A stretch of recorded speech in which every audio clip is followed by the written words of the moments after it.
Okay, here's the first update for the HMV102 in red. Let's see, what has it had done so far? We have repaired the loose joints in the case. The motor's been serviced. A brand new mainspring has been installed. The speed has been set. Various little screws and such on have been replaced that were missing for unknown reasons. A crank has been acquired. What else did I do? Oh, yes, I did end up switching the governor from the pot metal body to a beautiful all brass one I had stashed away. And that is working perfectly. The pot metal one had a loose shaft, if you recall, and the reason for that was there was deterioration around the screw where it goes through. So I just replaced it. Would have had to be done sooner or later anyway, so I decided to get it over with.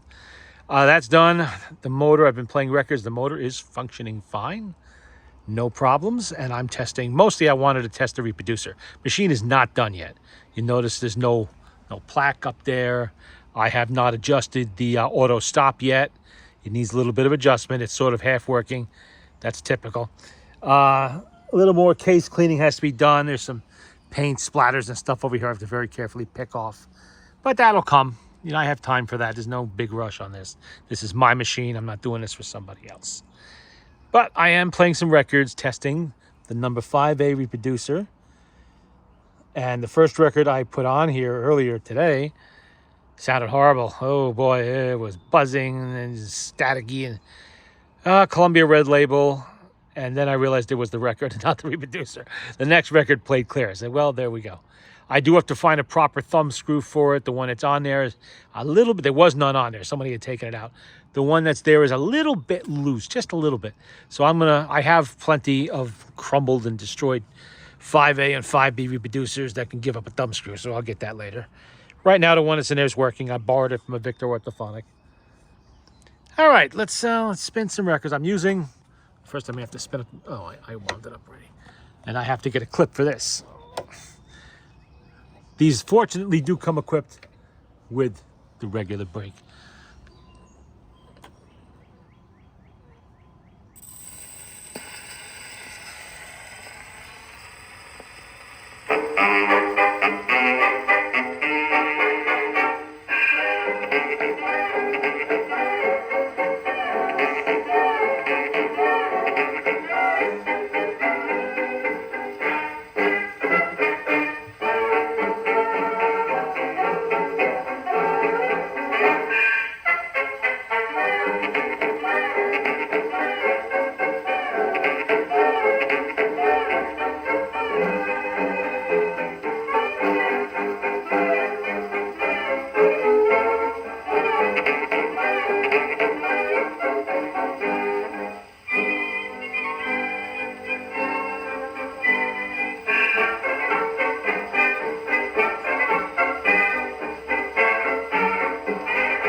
I loosed her in the mountains she must eat.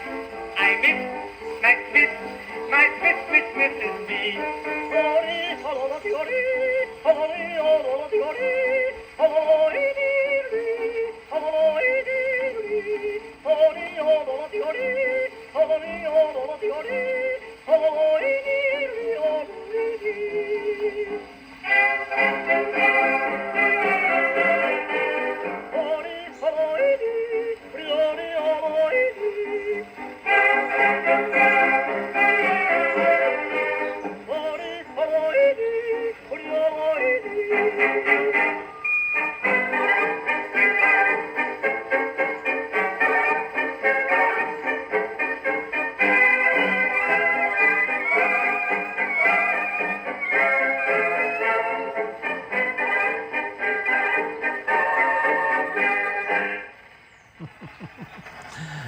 So far, so good. That record actually played very well.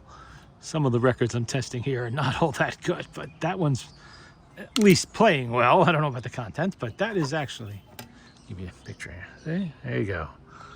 How about side B? What do we got there? The Kinky Kids Parade. Do I even want to know? Probably not. Okay, let's get a needle on there. Needle cup works very nice for this most of the time when I'm actually paying attention to what I'm doing. There we go.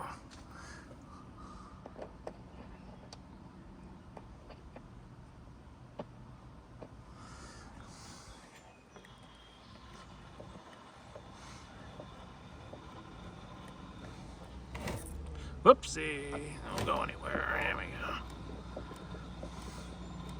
Nice and smooth. That's what you get when everything's freshly greased.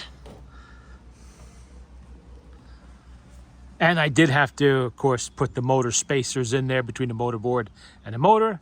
You cannot run one of these without it because it sits way too high. The turntable, your brake won't work. Your auto brake won't work. I don't know why they did that. Really, I don't. It's a pointless waste of time.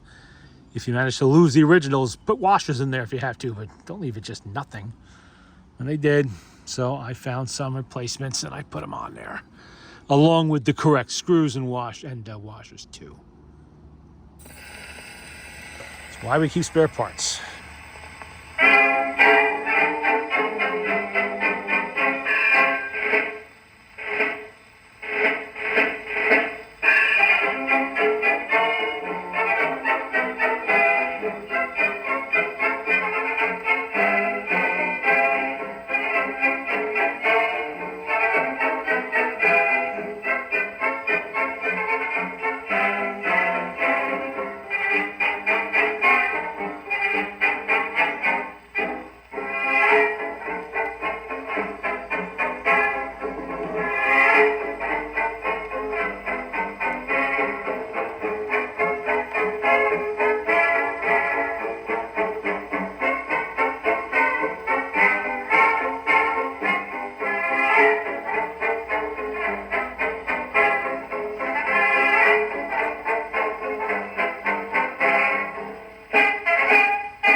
Right face, left face, about face, oh baby, that's fine.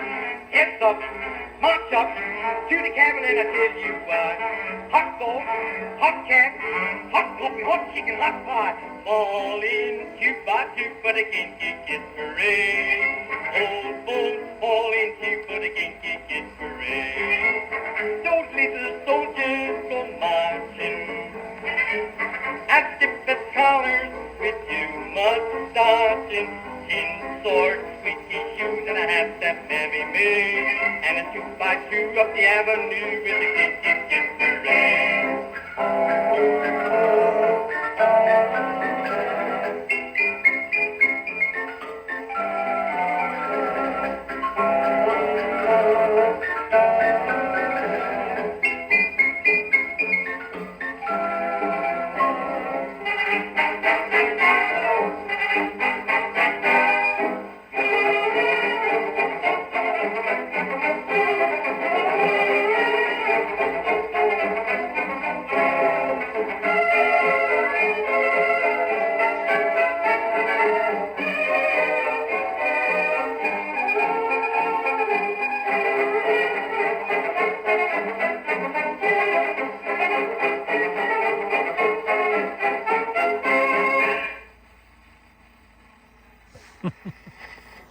So far, so good. And by the way, I have done nothing to this reproducer except put the thumb screw on there. It is in exact condition as when I got it. I will be replacing the isolator gasket on it, but that's pretty much about all I'm going to do.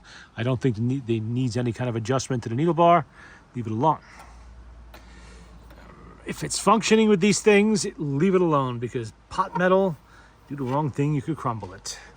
Except the isolator gasket is stone hard, so that definitely has to be replaced. Okay, the internal gaskets are felt, of course. That's what they use in these, so they're not a problem. Let's see what this is.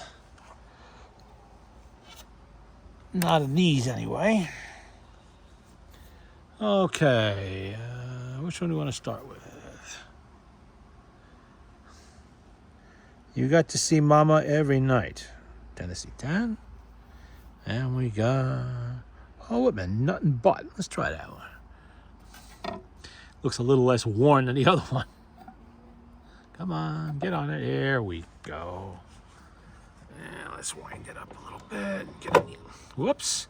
Forgot about the handle there. Gotta get a clip for that. Somewhere I have one. So one of the good things about having lots and lots of spare parts lying around is when you get a machine like this, it doesn't take you 10 years to put it together. You know, whoopsie. That's another problem. That clip. As you can see, this has a broken screw.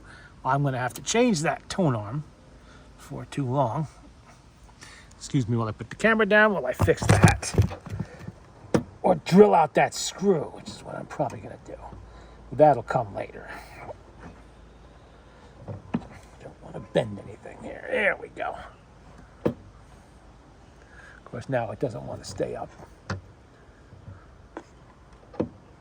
Well, we'll just play one more record and then it will be back onto the bench for this one. I just wanted to see how well the motor was performing and to make sure that reproducer didn't have any major problems. Because replacing these reproducers is a real chore. Come on, get in there. There we go. Finding good ones to replace these things is a chore. Oh yeah, of course. The minute I want to play a record, let's have the car alarms go off. Like anybody's gonna steal your shitbox up here.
This time we will be more careful with this.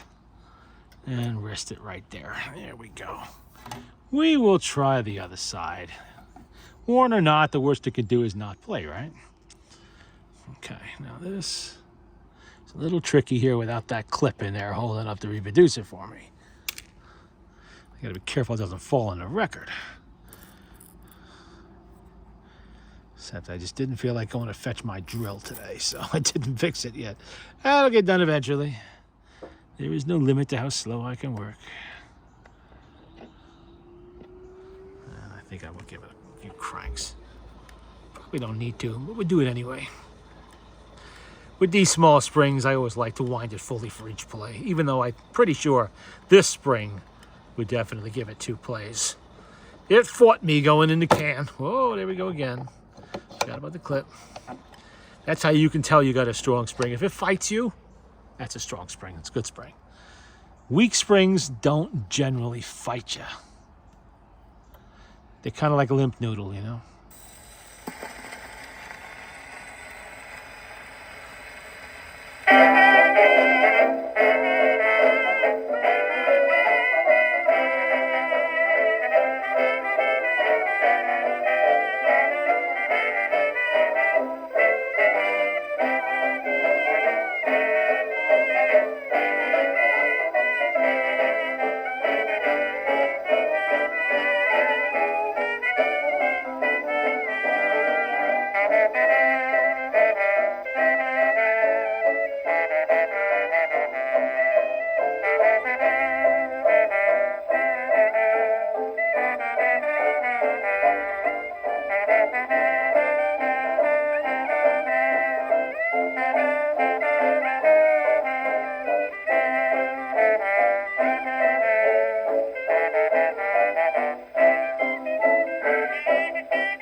Wasn't too bad.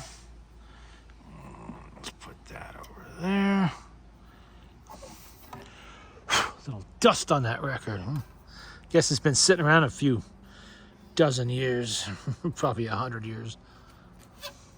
Okay, wait a second here.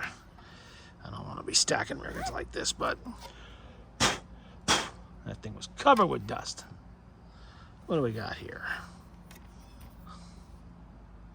Queen of Egypt, the Ambassador Orchestra. I will try that one. Hey, we got a hit of the week in there. I didn't even notice it was hidden in there. Huh. Lyman's California Ambassador Orchestra. Huh. Give it a shot. What do you say? Let's see. So far, so good. Mostly just playing this to get that grease distributed around on the motor nicely. Then I'll open it back up again to make sure I didn't miss any spots. Touch up the oil on the friction leather. And take care of all the other little bits and pieces I have to do to this machine yet. Like the auto stop and missing clip on that. And of course, drill out the broken screw on that clip right there. Should be 2 screws, there's only 1. It's kind of a pain in the neck. I do have another tone arm somewhere I could put on there that has the clip, but you know what? I don't think it's in as nice a shape as this one is. Chrome's pretty good on this one. Really kicks. I don't understand what somebody was trying to do with this machine. I have a suspicion. Oh yeah, by the way, I did have a red handle. That is replaced. I have a suspicion they might have been using this for parts for something else. Just by the missing hardware and the things that should be there, but really don't get lost and fall out on their own. You have to take them out, like the spacers and the motor, all of that. Something fell over somewhere. Somebody was using this machine for parts, which is unfortunate because it's a really nice machine. Oh yeah, I found it's not the right color, but it works and it is the right one. A lid clasp. I would probably paint that with chrome paint or something like that so it doesn't stand out so much. Oops.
Well, I really don't see any reason I have to do too much to that reproducer anyway.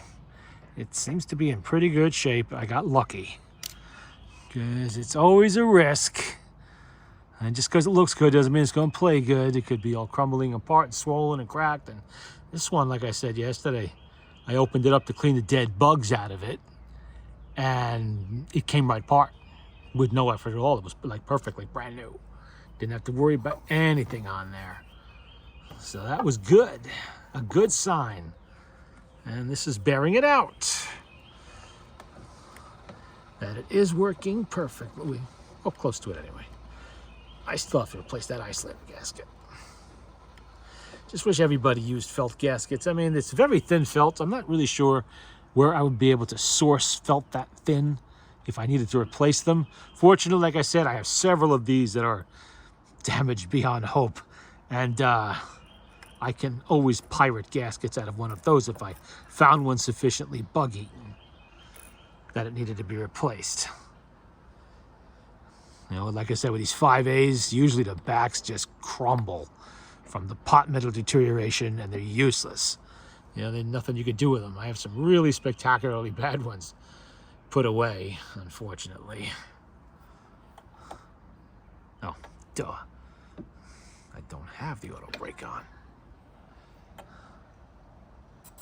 So you...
And there we go. I think that'll do it for now. I know what I'm dealing with, and it should not be a problem to fix what's left on this.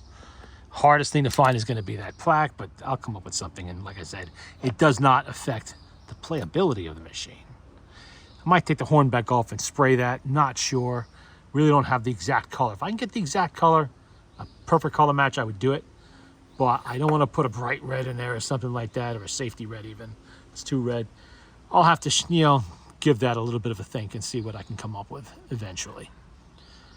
And maybe patch in a little bit here and there where some of the Rexines come off in small spots. I think I have a few pieces from one of the parts machines that unfortunately had been a red machine, but they'd stripped off most of the covering. I think I still have a few pieces of red Rexine left from that, and I will use it.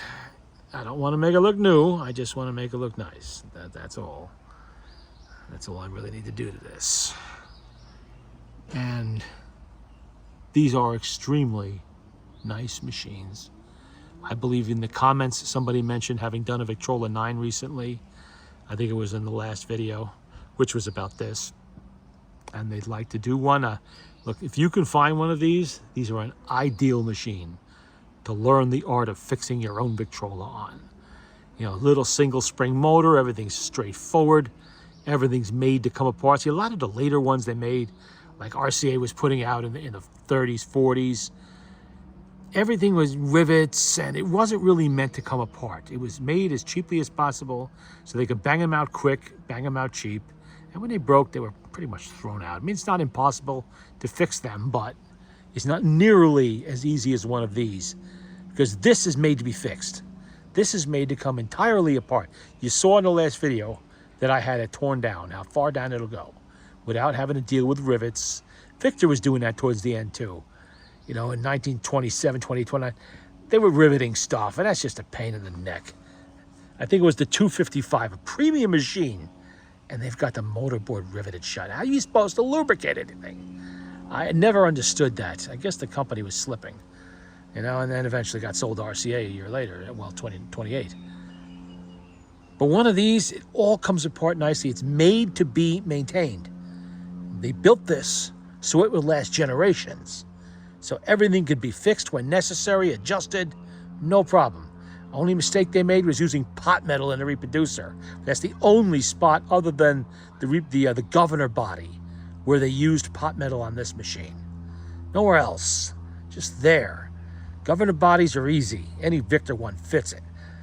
But the reproducer's harder, because all the orthophonic reproducers made in the US, with a very few exceptions, and by Victor rather, and by HMV, were pot metal. For a while there, Victor was making their initial offering in brass, but they didn't do it for very long. Just like with the number 4, they stopped and went to pot metal. Hey, that was a great metal in 1930. 100 years later, it's not so good. Only time it's any good is when you get really lucky, like I did with this one.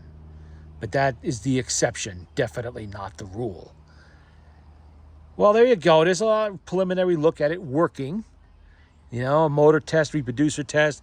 Now I will go back and fix up the stuff that I didn't get to today. The auto brake needs adjustment, needs to be cleaned is what it needs. And that'll be fine. And what else did I have to do with the plaque, which I'm not worried that much about? Paint that little catch up there eventually. Maybe a little more cleaning on the Rexine, get some of the paint splatters.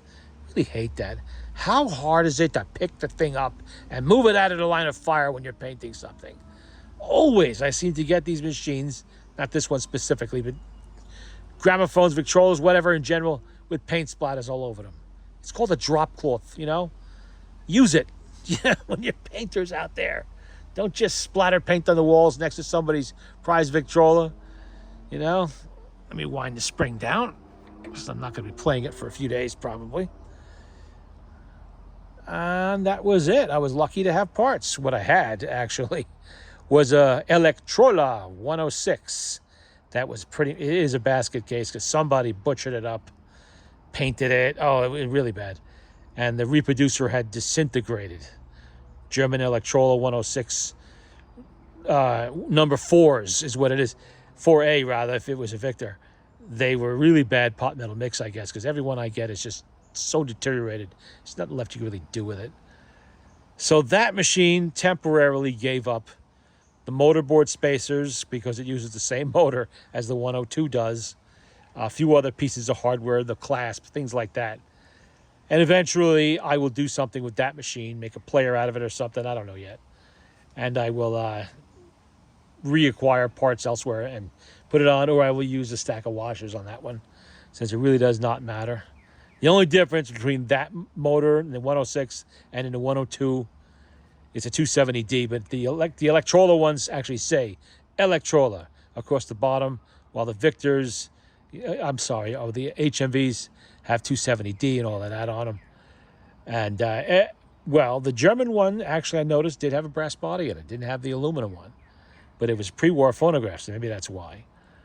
But again, if it didn't, that's easy fix. But fortunately, I had it, and the crank is also from that machine. Why the clip is missing on... Look at that, it's already doing it. Why the clip is missing, I don't know, but it is. But it uses the same crank as the 102 does. All right, that'll do it for now.